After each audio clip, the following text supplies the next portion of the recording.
Let's walk and talk about Donald Trump, particularly a bit of schadenfreude that I've been experiencing since Thursday's debate, and it has to do with the way that the Republican Party, some elements of it at least, like Fox, like recently Eric Erickson, are starting to realize that, oh shit, what have we done? What have we created in this man, Donald Trump?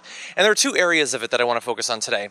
The first had to do with the confrontation that he had with Megyn Kelly over his previous misogynistic remarks, which the most, I think, ironic thing about them is that he has been far, far more misogynistic towards Megyn Kelly since he was called out on it than he ever was beforehand, talking about blood gushing from her eyes and her wherever.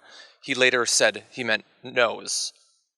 Yeah, this is the guy that tells it like it is. This is a guy who would never lie to you. He's not going to be PC. He'll just imply that he's talking about her vagina and then back up as soon as he's criticized for it. But anyway, they're criticizing him for this PC culture attack that he launched at the debate. Megyn Kelly obviously pointing out his history of misogynistic tweets. Eric Erickson not going to allow him to come to this conference now because of the things that he said. But as I said on the Young Turks, what's amazing about this is this hatred for PC culture, while I think a little bit more widespread generally across all political persuasions than it was decades ago, it didn't just come from nowhere. Fox News and Megyn Kelly have been feeding this now for years and years. They love pointing out when libs are just being so PC, and there's all these words you're not allowed to say anymore.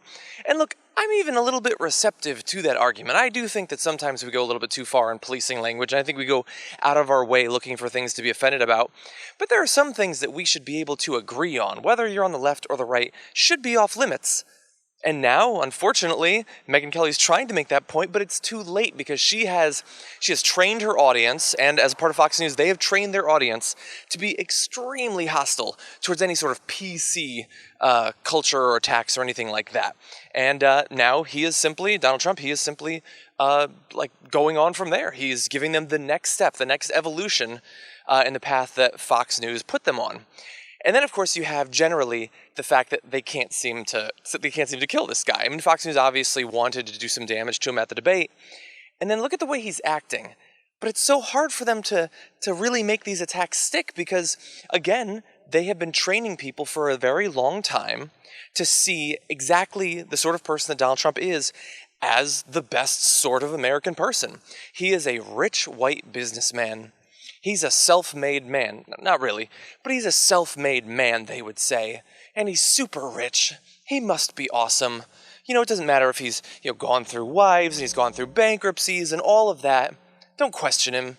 You're lazy. You're poor. He's rich. He's awesome. But he's not awesome. And being rich doesn't make you awesome.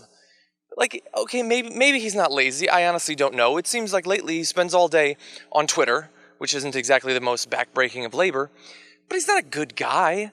He doesn't seem particularly hardworking. He's not critical thinking. He's not kind. He's not polite. He's not presidential. All of these characteristics that they have been sort of training people to think you naturally become fucking awesome when you're rich, when you're a business person, when you're a job creator. It turns out that's not actually the way. And so now they're going to continue their campaign to kill this guy, to take him out of the election. But it's going to be really hard because the people they're trying to convince, they've been convincing for years, this is their Messiah, this is their savior. It's just not the savior that Fox News wants him to be. Anyway, let me know what you think about this theories. Will Fox News successfully kill Trump? Will Trump kill himself, perhaps? Let me know, and we'll walk and talk again.